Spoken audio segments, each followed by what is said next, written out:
గుజరాత్ అహ్మదాబాద్ వేదికగా జరిగిన Congress working committee సమావేశంలో కీలక నిర్ణయాలు తీసుకున్నారు. ఈ సందర్భంగా ఖర్గే బీజేపీపై తీవ్ర స్థాయిలో విరుచుకుపడ్డారు. ప్రజా సమస్యల నుంచి దృష్టి మళ్లించేందుకే అధికార బీజేపీ డైవర్షన్ పాలిటిక్స్ చేస్తున్న ధ్వజమెత్తారు.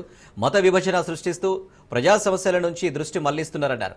నెహ్రూ, పటేల్ ఒకరినొకరు వ్యతిరేకించారని చూపించడానికి కుట్ర చేస్తున్నారన్నారు. నెహ్రూకు పటేల్ పట్ల అపారమైన గౌరవం ఉండేదన్నారు. ఏదైనా సలహా తీసుకోవాల్సి వస్తే నెహ్రూ స్వయంగా పటేల్ ఇంటికి వెళ్లేవారని, పటేల్ సౌలభ్యం కోసం సిడబ్ల్యూసీ సమావేశాలు ఆయన నివాసంలో జరిగేవని గుర్తు చేశారు. అంబేద్కర్ నామజపం పేరుతో హోంమంత్రి అమిత్ షా చేసిన వ్యాఖ్యలపై స్పందిస్తూ పార్లమెంటులో అమిత్ షా బాబాసాహెబ్ను ఎగతాళి చేశారని, కాంగ్రెస్ పార్టీకి రాజ్యాంగాన్ని ఎలా కాపాడుకోవాలో తెలుసన్నారు.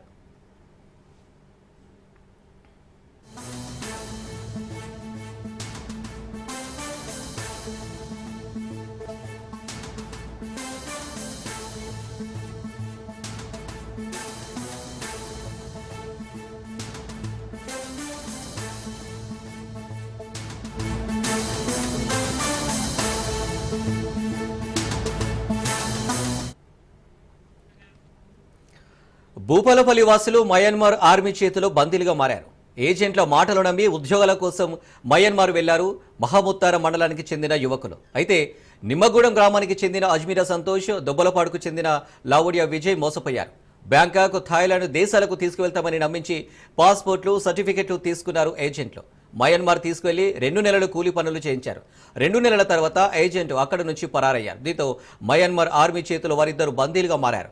మయన్మార్లో తమ కష్టాలను కుటుంబ సభ్యులకు ఫోన్లో తెలిపారు బాధితులు. తమ పిల్లలను తీసుకురావాలని కేంద్ర మంత్రి బండి సంజయ్, రాష్ట్ర మంత్రి శ్రీధర్ బాబులను కలిశారు బాధితుల కుటుంబ సభ్యులు. తమ పిల్లలు వస్తారో రారోరని కుటుంబ సభ్యుల ఆవేదన వ్యక్తం చేస్తున్నారు. బాధలో చిక్కుకున్నారు. మాకేం తెలియదు, తెలియకుండా బిడ్డలు పోయినారు. బతుకు కోసం అని పోయినారు.